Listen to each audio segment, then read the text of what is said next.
তিনজন বাচ্চারে ফাগলি দেব তার মানি হইল যেন কোরআনে পাক হিজ করিলেইছেন তো যারা হিজ করিলেইছেন তিরমিজি শরীফ দরস দিছি যে 4 রাকাত নামাজ জুম্মার রাত পড়েন জানি আমরা কাছে কাগজও আছে নিয়ম করিয়া যে হাফিজগুলো কি জরুরি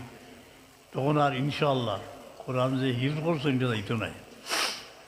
আর সৌভাগ্যবান মা বাবা এই তিনও ভুয়ার বাপ আসেননি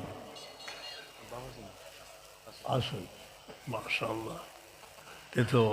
ওদের দোয়া করছেন যে হাবলানা মিল আজওয়াজিনা ও জরিয়া কুররাতা আয়ুন নয়ন টান্ডাইনও হইব হনও হইব যদি সহিহ হতে কায়েম থাকে আপনার লাগে ওলাদের সালে ছাড়িয়া যাইরা নাম কইলাম মঞ্জুলাল দারুল হিফজ ও দারুল কিরাত মাদ্রাসা থেকে এবছর 3 জন ছাত্র তাকমিল জামাতে উত্তীর্ণ হয়ে পরসাহিবুল্লাহর কাছ থেকে পাগড়ি গ্রহণ করবেন। তারা হচ্ছে তাওহিদুল ইসলাম সিয়াম, পিতা মোহাম্মদ আনোয়ার আলী, গ্রাম লালটেক, ডাক কামালবাজার, উপজেলা বিশ্বনাথ, জেলা সিলেট। আলী আহমদ মুয়াদ, পিতা ফেরদৌস মিয়া, গ্রাম আলমদিন, ডাক জালালপুর, উপজেলা দক্ষিণ সুরমা, জেলা সিলেট।